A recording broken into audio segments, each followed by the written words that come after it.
I want to hear from you.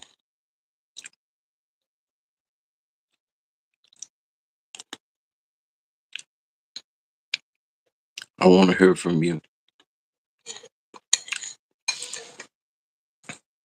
What's going on in your life? This is what I'm having: Vermont sausage, blueberries, peanut butter, um, different type spices, and yeah, I want to hear from you. I want to know what's going on in your life. Let's talk positive talk, general talk. Mm,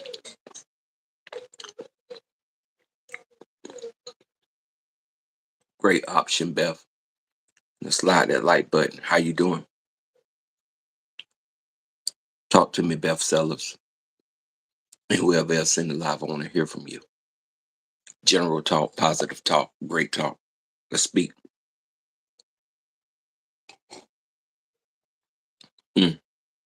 How's the American dream impacting your life? Um, or do you even care about the American dream? Uh,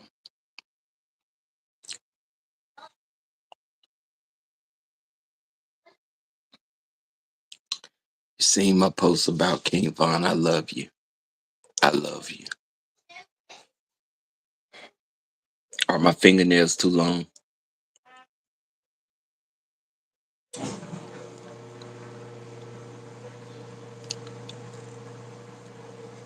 You know me? Okay. So this is what we want to do, Beth Sellers. I need you to come up on the live. Are you camera shy? Are you stage fright? I really want you to come up on the live. Go to my post section. The link is in my post section. Click on that link and hit join, and I'm gonna add you so we could have general discussion. It's on my homepage. It's in the post section. It's on this homepage right here at Big World Empire. Beth, I need you to come up here and come up on the live. Are you willing to do that? It's up to you. It's totally up to you.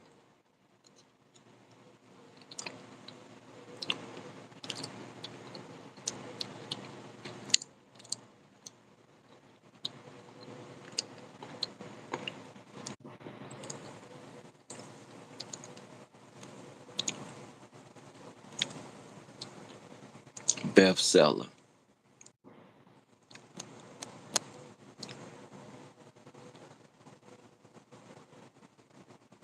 Beth Rand.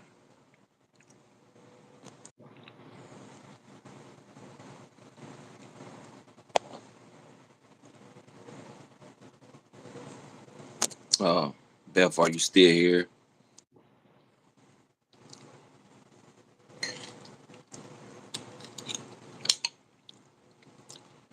Beth,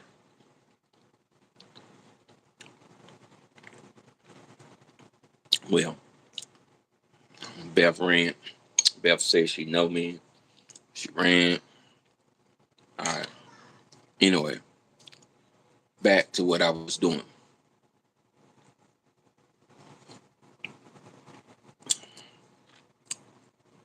In life, you have to keep a positive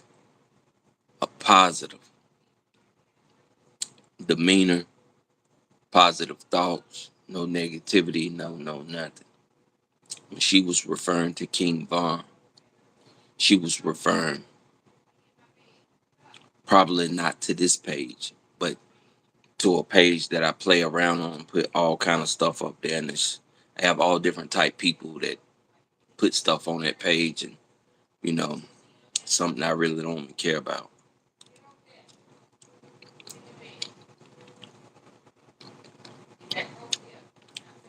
But anyway, having oatmeal, sausage, blueberries, peanut butter, and a whole lot of different spices, and coffee.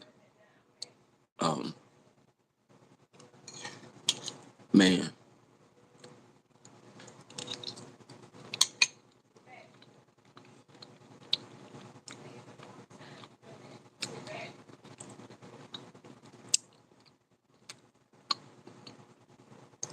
My thing today is, what are you doing? What are you doing to be positive? What are you doing to have an impactful day? What's going to make your day great? Who you going to shine a light on? Who's going to do you right today? Don't focus on who's going to do you wrong. Who's going to do you right? Let's focus on positive energy, healing, and loving kindness and care.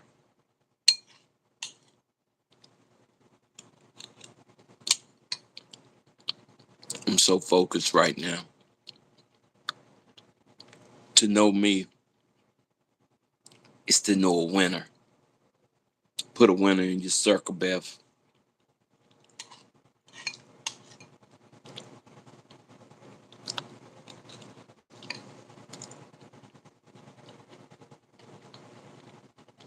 You know what that means.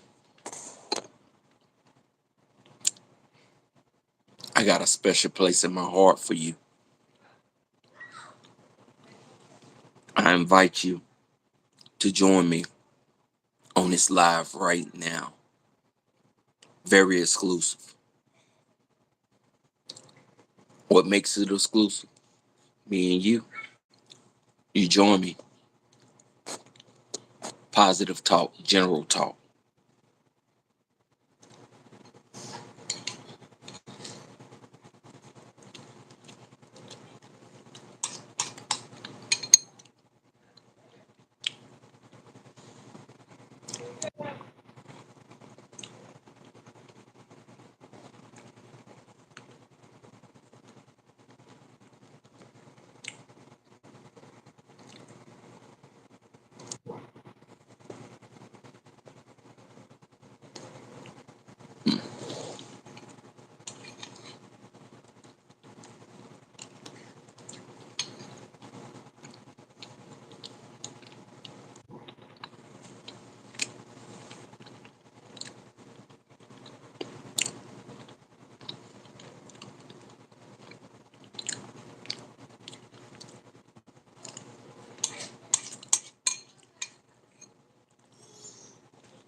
Mm, mm,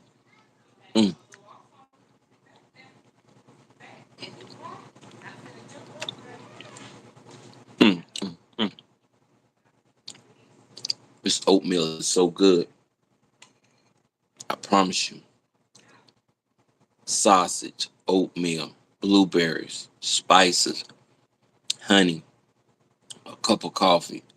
It'll change your life. Change your diet. Mm, mm.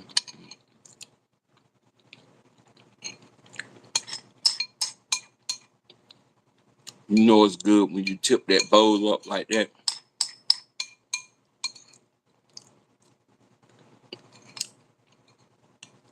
and start scraping for those residuals. That's when you know you got you something.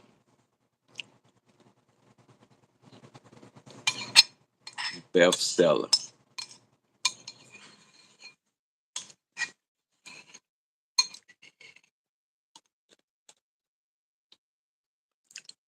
Mm, you know it's good when you go for that last little bit. That's when you know it's good. Mm, so good.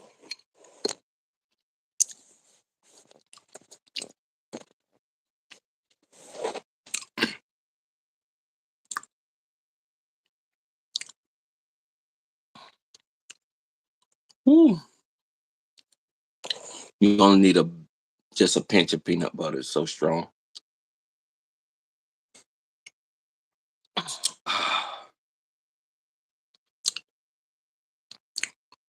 Oh, I'm getting hot in here. I wonder why. Well,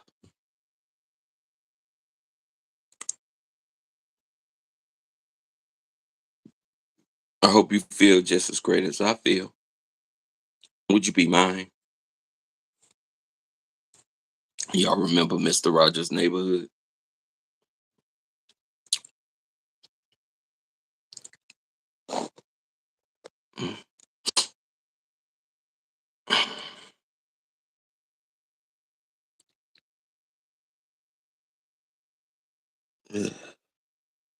Trying to this right here helps keep my head cool. A lot of people afraid of it. They think it's something like what the people in Afghanistan wear. Pakistanians. Or some of the people out of the Jewish community.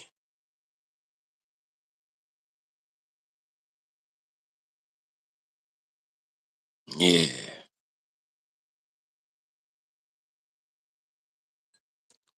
Talk to me.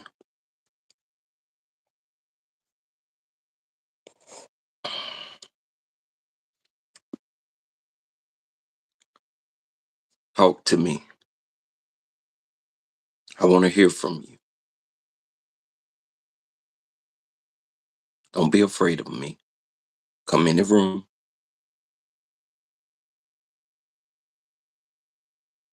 See, a lot of people afraid of me. They don't know how to take a person like me. But a lot of people love me.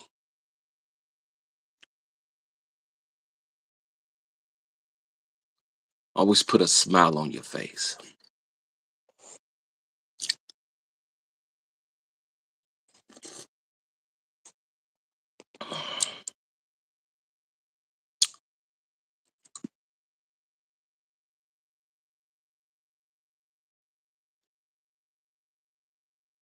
How's it going?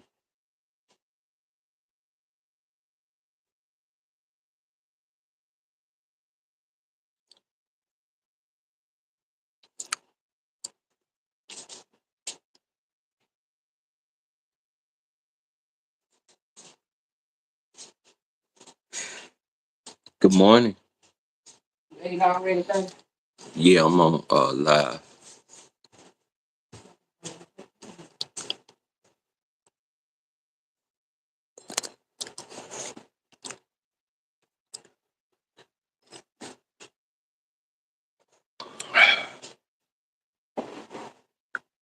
How's it going?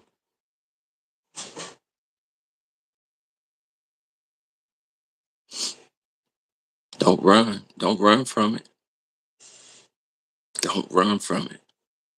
I might be the one that you need to hear from today. I might be the one to give you that positive encouragement. Don't run from it. Don't fight it. Don't resist it. Now that I have your undivided attention, let's speak positive. Are you camera shy? Are you stage fright?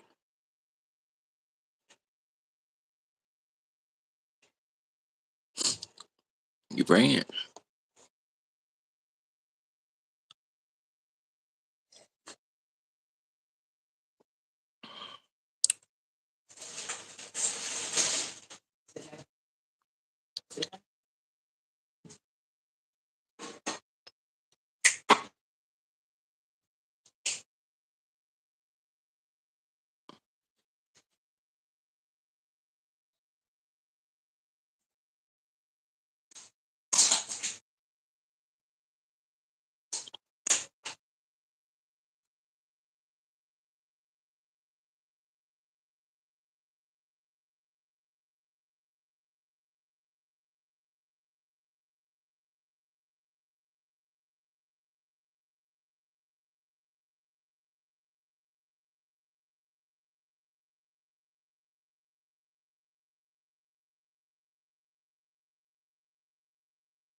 What's going on? Talk to me. Well, not much on my end. Hey. Have the food stamps got here yet? Just here and ready to chat. Had the How food about you? stamps? Had the food stamps arrived? Hey there. I can't directly tell you if your food stamps have a.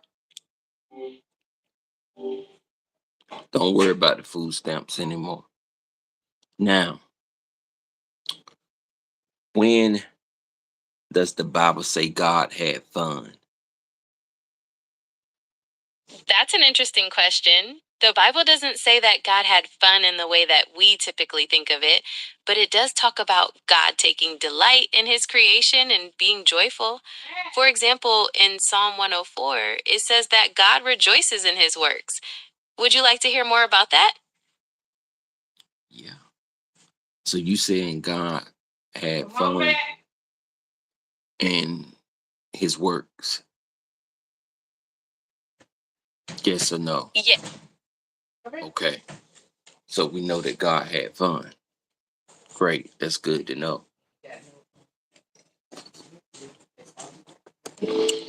See, the reason why I ask, because I know that I'm created in the image of God. And we have to set a time to be delighted in the things that we do that's of God and that's an image of God. Exactly. Finding delight in those things can be a wonderful way to connect with that divine spark within you. What kind of activities bring you that kind of joy? Um, I'm not here to discuss all that. I just know that you need. So, okay, like God had joy and delight in his work. I did some work yesterday on my car and I found joy and delight in that. That's great to hear. It sounds like you really enjoy working on cars. What kind of work did you I do? didn't say I enjoy working on cars. I said I found delight in that. My mistake. It's great that you found delight in working on your car. What part of the work brought you that feeling? It doesn't matter what part brought me that feeling. I found delight in that. So, just keeping things positive, just keeping things neutral. If I wear white, does it mean that I'm neutral? Not necessarily. Being white doesn't automatically make you neutral, just like being any other race doesn't automatically make Well, you see, neutral. I didn't say being a certain race. I said if I were white, does it make me neutral? Like throwing in a white flag, or, you know, does it make, or is that sort of like a sign of surrender?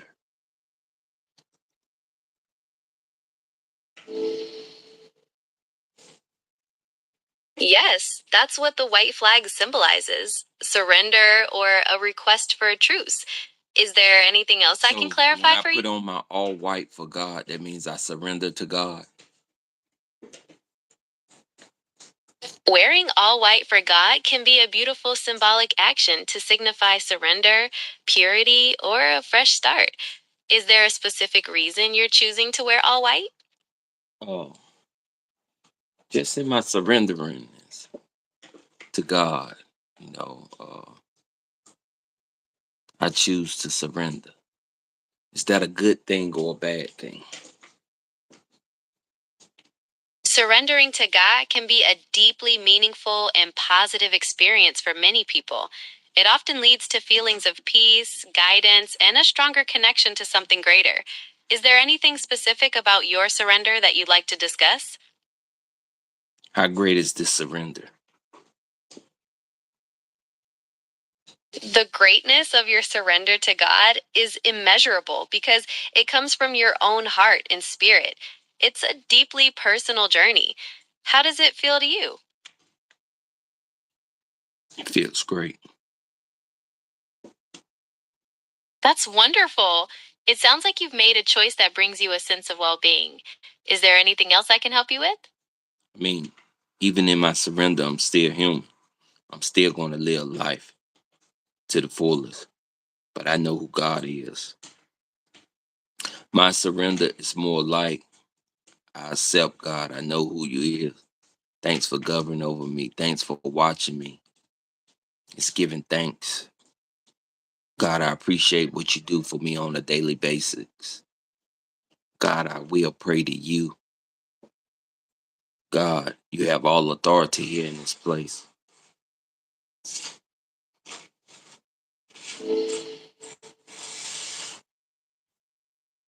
That's a powerful statement of belief. It sounds like you feel a strong sense of God's presence and authority in your life. Is there anything else you'd like to share about that? Why wouldn't? Aren't we made in his image? That's a profound question. The idea that we're made in God's image is a core belief for many people, and it's about more than just physical resemblance. It often refers to I'm not talking qualities like, about nothing physical resemblance. okay, I'm I not talking about understand that nothing you're not talking. physical. The Bible say that we were made in his image. Yes, that's a key part of the Bible's teaching. As we discussed, it's often interpreted to mean that we possess certain divine qualities or a God's spiritual connection. image is divine. God's image is great. God's image is wonderful. Does the Bible explains God's image? Does it give you details of how that image look, the characteristics of that image? What does the Bible say about God's image? The Bible describes God's image in terms of characteristics and qualities rather than physical details. It mentions things like righteousness, holiness, and wisdom. It also implies it includes our capacity for relationship, creativity, and dominion over the earth, Okay. reflecting God's. Let's break it down one by one, considering me. What would make me righteous in God's image?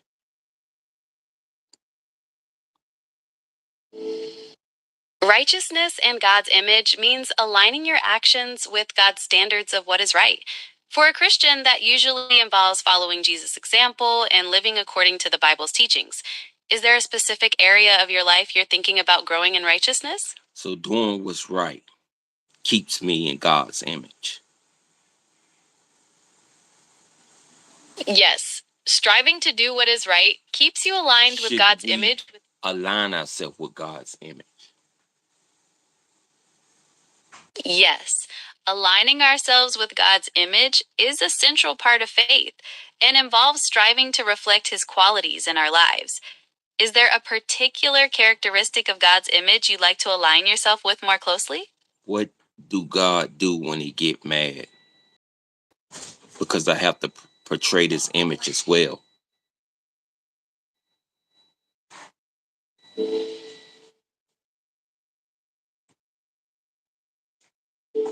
That's a significant responsibility.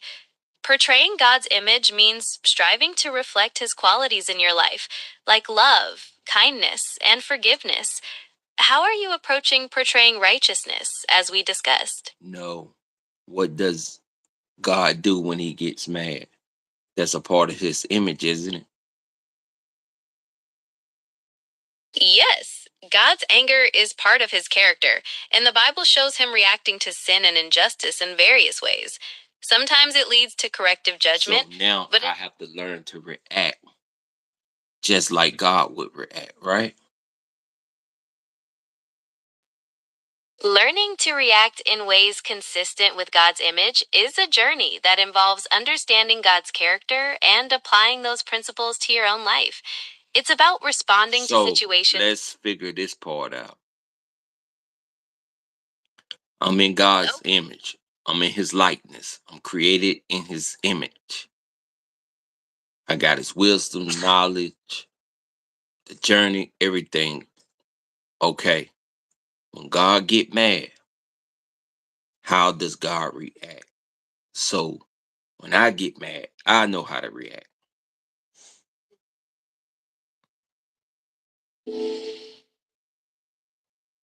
That's a logical connection. In the Bible, God's anger is often righteous indignation, a strong disapproval of evil, injustice, and disobedience. He doesn't act impulsively or with malice, but always with justice and a desire for things to be made right. So, when you feel anger, it might be helpful to pause and consider what's truly upsetting you. Is it something that reflects an injustice or a violation of what's right? Understanding the root of your anger might help you respond more constructively. Would you like to talk about a specific situation where you felt angry? No, I just needed to know what to do. Okay. So when God is joyful and delightful, tell me about his image.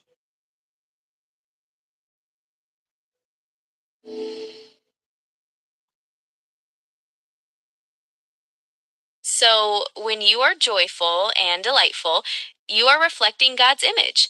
Would you like to discuss ways to further express those positive feelings? Perhaps through prayer or So acts of service? tell me, what does God look like when he's joyful and delightful? The Bible doesn't give us a physical description of God's joyful and delightful parents, but it emphasizes his feelings. Imagine a powerful being filled with love, contentment, and creative energy, pleased with his creations and the people he loves. How does that feel to you? That feels great. I feel pleased when I does something great.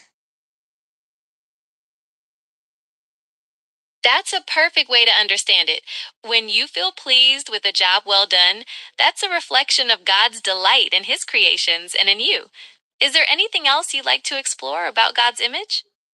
Nah, that's good. Do God get hungry? Do God eat? That's a great question.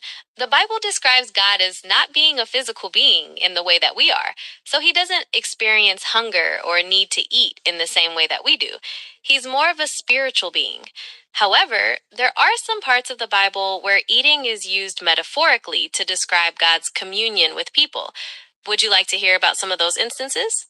Yes, because if we eat spiritually, physically, we created in his image and we have to eat. Man don't just live off bread alone. So we got to eat something spiritual, physically. We created in his image.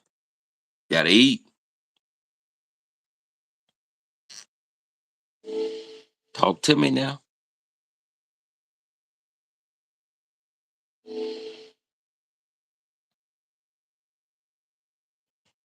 Talk to me now.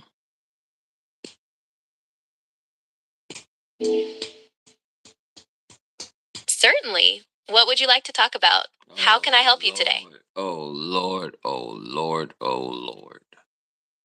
I just told you. I understand you just told me something, but I seem to have missed it. Could you please tell me again? We was talking about eating in God's image. What does God like to eat? Or do God eat? Ah, yes. As we discussed, God is a spiritual being and doesn't need to eat physical food the way we do. However, the Bible often uses eating as a metaphor for God's communion with people and for us finding nourishment in Him. Would you like to explore what the Bible says about those spiritual eating references? How do we have this communion? We can have communion with God in several ways. One way is through prayer, where we talk to God and share our thoughts, feelings, and concerns. Another is through reading the Bible, where we learn about God and His will for our lives. And a third is through acts of worship and service, where we express our love for God and follow His example of helping others. Is there one of those areas you'd like to explore more deeply? Oh, I just had a crash. I just had a crash. I just had a crash. Oh my goodness, are you okay? That sounds serious. What kind of crash was it? Don't worry. Be happy. All right.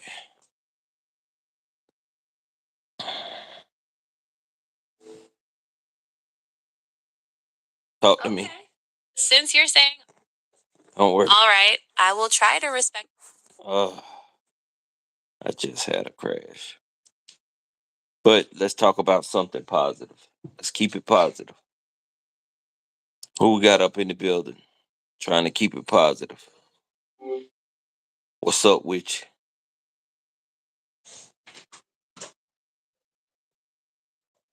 Why is most people camera shy? So let's say, for instance, if I'm on YouTube and I'm live, someone comes into my establishment and I say, "What's up with you?" and they run. What does that mean? Well, there could be a few reasons for that.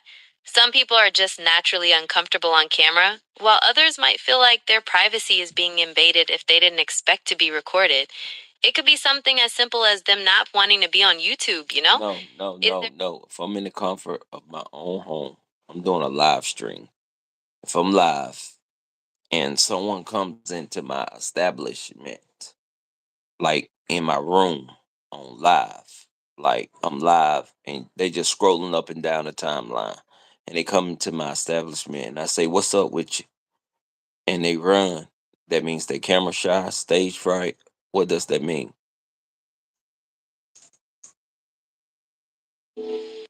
Oh, I see what you mean now. Yeah, if someone quickly leaves your live stream after you greet them, it could definitely be because they're camera shy or feel a bit uncomfortable being in the spotlight, even Okay. though it's on. So I'm laid back on my couch. And so we're going to do this like this. I'm going to do a little therapy session. You're going to play the doctor, and I'm going to play the patient.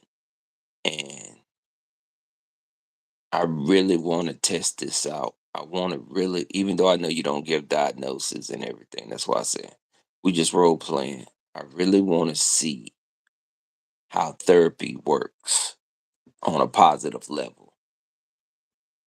And I want to really see if it works at all. So I'm laid back. "Hey, doc, what's going on? I'm in your office today. I'm at your establishment. I came for my therapy session. How are you doing?" Hello there. Please make yourself comfortable. I'm doing well. Thank you for asking. How are you feeling today? And what brings you in to see me today? Just a little therapy. What was your name again, doc? Are you Dr. Google Gemini? Please call me Gemini. And yes, I'm here to chat with you. What's on your mind today? What would you like to talk about to make you feel better? Uh, doc, I'm just getting over, a lot of things in my life. I'm moving towards this positive journey in my life, but this negative forces want to try to hold me back, and I can't have that in my life no more. I hear you. It sounds like you're on a positive journey and working to overcome negative influences. That takes courage. What kind of negative forces are you referring to, if you don't mind me asking? Uh, Understanding them might help us find ways to keep them at bay. Would you like right. to talk about that? Yes, I would like to talk about it, Doc. Well, the whole world is negative. And when I try to do right, just like the Bible say, every time I try to do right, evil is present. God bless you. It can definitely feel that way sometimes. Like negativity is always trying to creep in. It's admirable that you're focusing on doing right, even when it feels difficult. What specific instances are you thinking about when you say evil is present? Perhaps we can break them down a bit. I mean, just the spiritual force of evil itself, just knowing right from wrong, just the spiritual force, that evil that just looms when you're trying to do right. It sounds like you have a strong sense of right and wrong, and that feeling of evil trying to hold you back is something you're very aware of. How do you personally deal with that feeling of negativity looming when you're trying to do the right thing? just trying to control your thoughts, just, speaking life, you know, positive affirmations, and, trying to conquer your goals, because the evil forces in the world, even if you're trying to help someone, even if you just want to check up on someone, that evil is present and is there and you're not with it. So you have to stay away from it. It's really insightful of you to recognize the importance of controlling your thoughts and using positive affirmations. And I agree, focusing on your goals and staying away from negative energy is really crucial.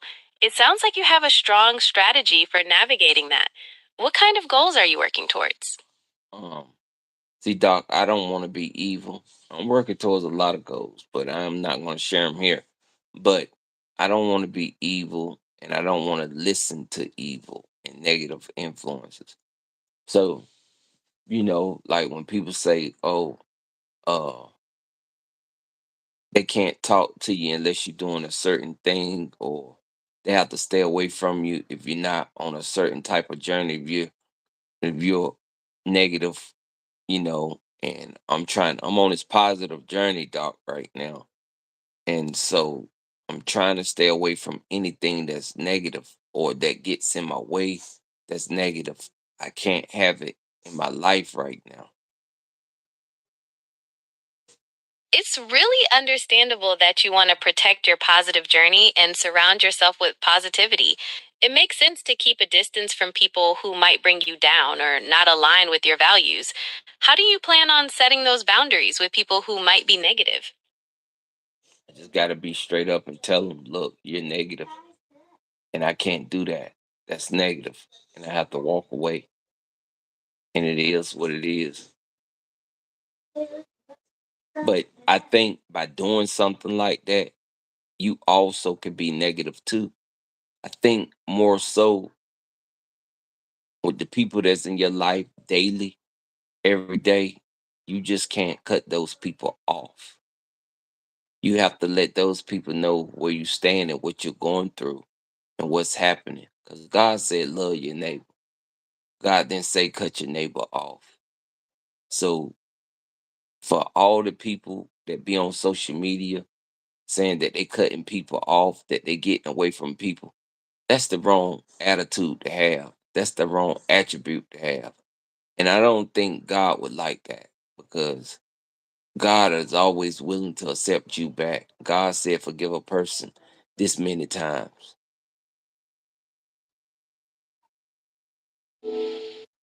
You're bringing up a really valid point about maintaining relationships and the importance of forgiveness. It does seem like that can be a more positive approach than just cutting people off, especially when they're a significant part of your life. How do you feel about the idea of communicating your boundaries and expectations to those people close to you? Do you think that could help maintain the positivity you're striving for? Yep, you always have to be in communication. You can never just cut a person off. I don't agree with those type people that say cut people off. You know, you might need, what if you cut that person off and you actually need that person? That person find you in a car wreck, the same one that you cut off. Are they supposed to walk right past you and keep it at that cutoff stage? Say, wow, you're in a car wreck now. You was on a positive journey, but you cut me off. I could help you, but you cut me off. I'm so sorry. Got to keep walking right past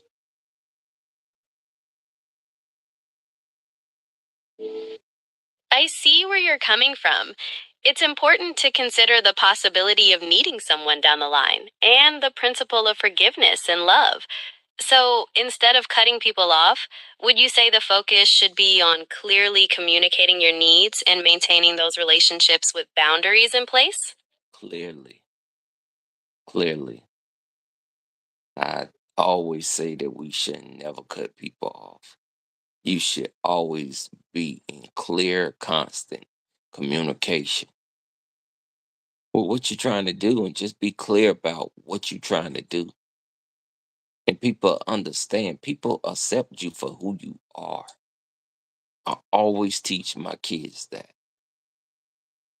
people accept you for who you are. People always going to accept you for who you are. And there's no use to cut no one off. Just be in constant communication and be clear about what you want and what you're going to do.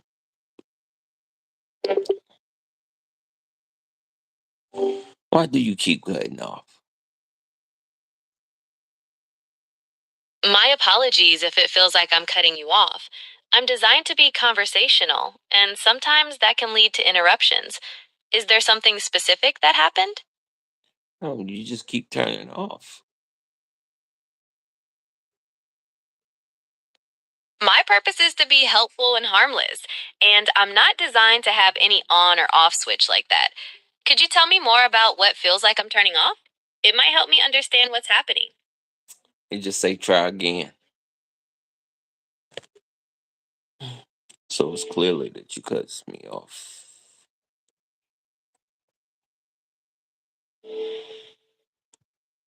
I see what you mean now, and I apologize if I interrupted you.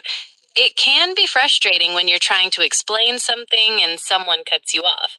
What were you saying before I interrupted? I'm ready to listen now. You want to listen to me now? What makes you want to listen to me now? Mhm. I'm always ready to listen. Perhaps it was the way I responded that made you feel differently this time. I'm here to have a productive conversation. What were you wanting to discuss? What makes Google Gemini wants to listen to me now? It's my core function to listen and respond to you. There wasn't a specific change in my willingness to do that. What were you wanting to continue discussing? Uh,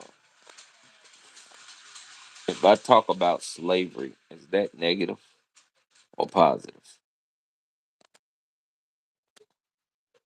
Slavery is a deeply tragic and painful part of history with immense suffering and injustice.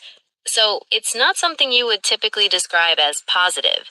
However, discussing it can be important for understanding history, learning lessons, and working towards a more just future.